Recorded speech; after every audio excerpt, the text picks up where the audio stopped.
அறவழியில் நடந்தவனாக இருந்தாலும் சரி, மக்களால் போற்றத்தக்க கூடியவனாக இருந்தாலும் சரி, கொடை வள்ளலாக இருந்தாலும் சரி, ஏன் நாடாளும் மன்னனாக இருந்தால் கூட சரி, ஒழுக்கம் அப்படிங்கிறது இல்லை அப்படின்னா அவன் வாழ்க்கை எவ்வளோ மோசமாக மாறிடும் அப்படிங்கிறத கருத்தை விளக்கிறதுக்காக புறநானூற்று பாடலை அடிப்படையாக கொண்டு திரு நா. பார்த்தசாரதி அவர்கள் எழுதிய ஒரு சிறுகதை.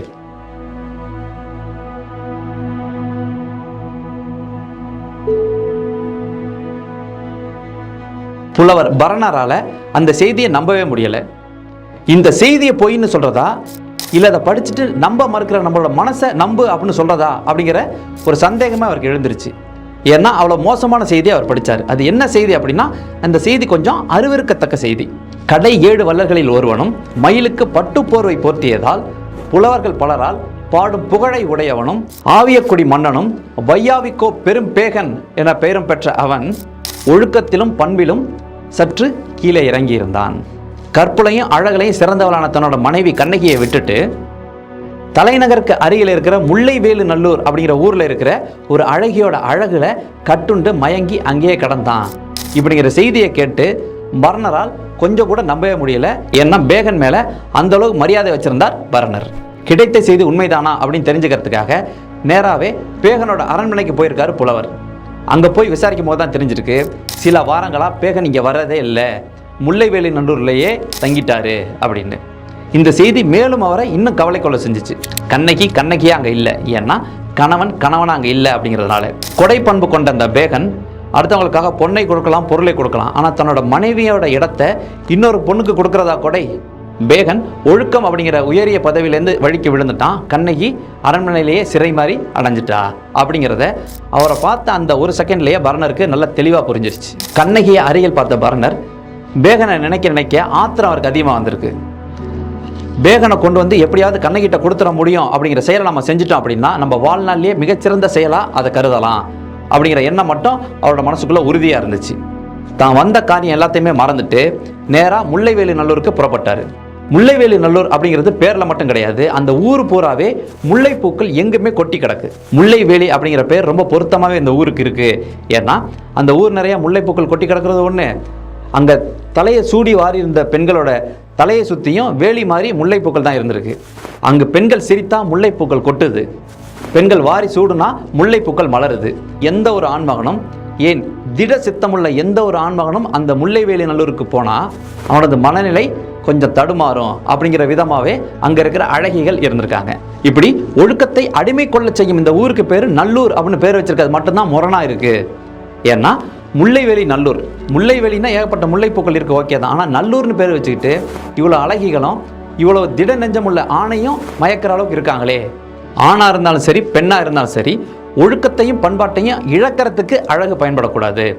அழகு ஒழுக்கத்தையும் பண்பாட்டையும் வளர்க்குறதுக்கு பயன்படணும் இப்படிங்கிற சிந்தனையோடையே பரணர் அந்த ஊருக்குள்ளே நுழைஞ்சி எல்லா இடமும் பார்த்துட்டு இருக்காரு. எல்லா இடமும் சுற்றி பார்த்துட்டு இறுதியாக பேகன் இருந்த அந்த வீட்டுக்கு போய் நின்றுருக்காரு. வாசலில் போய் நின்று பேகனை இவர் கூப்பிட்டுருக்காரு. கூப்பிட்ட உடனே உள்ளிருந்து ஒரு பெண் உருவம் எட்டி பார்த்துருக்கு. அந்த அழகிய முகம், போதையூட்டும் கவர்ச்சி பரணரையே ஒரு கணம் திகைக்க வச்சிச்சு. அந்த பெண்ணோட உருவம் போனதுக்கப்புறம் உள்ளேருந்து பேகன் வந்திருக்காரு. பேகன் நேராக வந்து வெளியில் பார்க்கும்போது தன்னோட மரியாதைக்குரிய புலவர் நிற்கிறத பார்த்துட்டு திருடனுக்கு தேள் கொட்டின மாதிரி ரொம்ப நாணி குனிஞ்சு அந்த இடத்துல நின்றுட்டுருக்காரு. பேகனை பார்த்த புலவருக்கு பரிதாபம் தான் ஏற்பட்டிருக்கு. ஏன்னா அரண்மனையில் எப்படி இருந்த பேகன் இங்கே தலைமயிர்கள் கலைஞ்சு போய் ஆடைகள் கசங்கி போய் ஒரு அவலட்சணமான ஒரு நிலைமையில் வந்து நிற்கிறானே, இதுதான் நம்ம பேகன் அப்படிங்கிற மாதிரி பார்த்துட்டு கேட்டிருக்காரு. ஏன் எதிரில் நிற்கிறது பேகனா? கடை 7 வள்ளல்களில் ஒருத்தன்னு சொல்கிறாங்களே அந்த பேகனா அப்படின்னு கேட்டிருக்காரு. இந்த வார்த்தை பேகனோட நெஞ்சில் ஈட்டி மாதிரி தச்சிருச்சு. அதை தாங்கிக்கிட்டு தலை குனிஞ்சபடியே நின்றுருக்காரு பேகன். பேகன் கருணை மிகுந்தவன்ல சொல்லுவாங்க. தொகை விரித்தாடு மயில் குளிரில் நடுங்குது அப்படின்னு பட்டு போர்வை எடுத்து போத்திய வள்ளலாம்ல அவன். இந்த வார்த்தையெல்லாம் கேட்க பேகனுக்கு அடித்து வச்ச சில மாரி அப்படியே நின்றுருக்காரு. ஆனால் ஒவ்வொன்றும் அம்பு பாயிற மாதிரி அவருக்கு பாஞ்சிட்டு இருக்கு. ஏதேதோ வீண் சந்தேகப்படுறேன், உண்மையிலே நீ தான் பேகன் மாதிரி இருக்க, நீ பேகன் தானா அப்படின்னு கேட்டவனே, போதும் பரணரே, நான் பேகன் தான், உங்களோட பழைய பேகன் தான், உங்களுக்கு என்ன வேணுமோ கேட்டு வாங்கிட்டு போங்க அப்படின்னு இருக்காரு. பரணர் சொல்லியிருக்காரு, ஓஹோ என் ஒழுக்கத்தை பற்றி கேட்கறதுக்கு நீ யாரு, வந்தியனா பரிசில் வாங்கிட்டு போயிட்டே இரு அப்படிங்கிற மாதிரி கோவப்படுறியோ அப்படின்னு பரணர் கேட்டதுக்கு, ஆமாம் எனக்கு கோபம்தான், ஏன் என் மனசை புண்படுத்துறீங்க, உங்களுக்கு என்ன வேணுமோ தயவு செஞ்சு வாங்கிட்டு போங்க, என்னோட தனிப்பட்ட விஷயத்தில் தலையிடுறதுக்கு நீங்கள் யார் அப்படின்னு கேட்டிருக்காரு. இதை கேட்ட புலவர் சொல்லியிருக்காரு, அப்படியா, சரி, அப்போ எனக்கு வேண்டியதை நான் கேட்கலாமா அப்படின்னு இருக்காரு. உடனே பேகன் சொல்லியிருக்காரு, கேளுங்க, உங்களுக்கு என்ன வேணுமோ தாராளமாக கேளுங்க, கொடுக்குறதுல நான் என்றைக்குமே ஒரு படி கூட இறங்கி போகலை, ஆனால் என்னோட தனிப்பட்ட வாழ்க்கையில் வேற யாராவது தலையிடுறத கண்டிப்பாக நான் விருப்பப்படலை அப்படின்னு இருக்காரு. புலவர் கேட்டிருக்காரு, நான் விரும்பியது எதாக இருந்தாலும் கேட்கலாமா அப்படின்னு. என்ன விளையாடுறீங்களா, உங்களுக்கு என்ன வேணுமோ தயவு செஞ்சு கேளுங்க அப்படின்னு பேகன் சொல்லியிருக்காரு. உடனே புலவர், இந்த கேட்டுட்டேன், எனக்கு நீ தான் வேணும் அப்படின்னாராம். திடுக்கிட்டு போன பேகன், என்னது நான் வேணுமா, என்ன வச்சு என்ன செய்ய போறீங்க, நான் எதுக்கு உங்களுக்கு அப்படின்னு கேட்டிருக்காரு. நான் என்ன வேணாலும் செய்வேன், முதல்ல நீ கொடுத்த வாக்க காப்பாத்து அப்படின்னு புலவர் சொல்லியிருக்காரு. உடனே பேகன், சரி நான் என்ன தந்தேன், நீங்க எடுத்துக்கங்க, உங்க விருப்பப்படியே செய்யுங்க அப்படின்னு இருக்காரு. மகிழ்ச்சி அரசே, இப்போ நீங்கள் என்னோட உடைமை ஆயிட்டீங்க, நான் என்ன சொன்னாலும் நீங்கள் கேட்கணும் அப்படிதானே அப்படின்னு கேட்டதுக்கு மன்னர் சொல்லியிருக்காரு, ஆமாம் கேட்டு தானே ஆகணும் அப்படின்னு. உடனே பர்னர் சொல்லியிருக்காரு, அப்படின்னா உடனே புறப்பட்டு என் கூட வாங்க அப்படின்னாராம். பேகன் திடுக்கிட்டு, எங்கே வரணும், எதுக்காக வரணும் அப்படின்னு கேட்டிருக்காரு. அதுக்கு பர்னர் சொல்லியிருக்காரு, ஏன் வரணும் எதுக்கு வரணுங்கிற கேள்வி கேட்குற உரிமை கூட உங்களுக்கு கிடையாது, ஏன் நான் கேட்டால் தயங்குற உரிமை கூட உங்களுக்கு கிடையாது, நீங்கள் கிளம்பி வந்துகிட்டே இருக்க வேண்டியதுதான், ஏன்னா நீங்கள் எனக்கு உரிமையானவர் அப்படின்னு சொன்ன உடனே வேற வழி இல்லாமல் பேகன் பர்னரை பின்தொடர்ந்து போகிறாரு. போகும்போது கூட பின்தொடர்ந்து தன் மனம் கவர்ந்த அந்த அழகியோட வீட்டை திரும்பி திரும்பி பார்த்துக்கிட்டே போகிறாரு. பர்னர் போய் தேரில் ஏறி இருக்காரு, அவரை தொடர்ந்து பேகனும் போய் தேரில் ஏறி இருக்காரு. தேர் நேராக தலைநகரம் நோக்கி போயிருக்கு.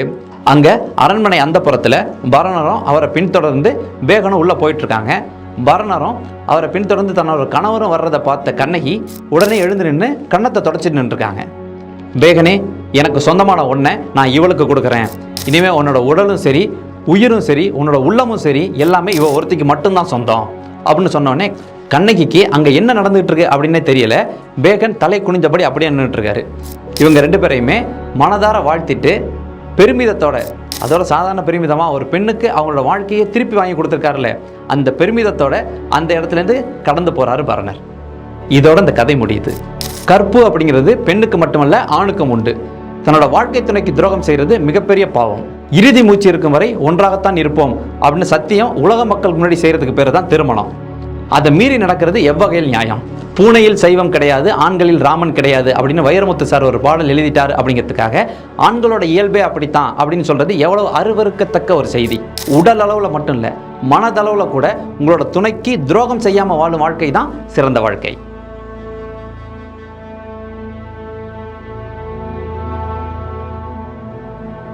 மீண்டும் ஒரு கதையுடன் சந்திப்போம்.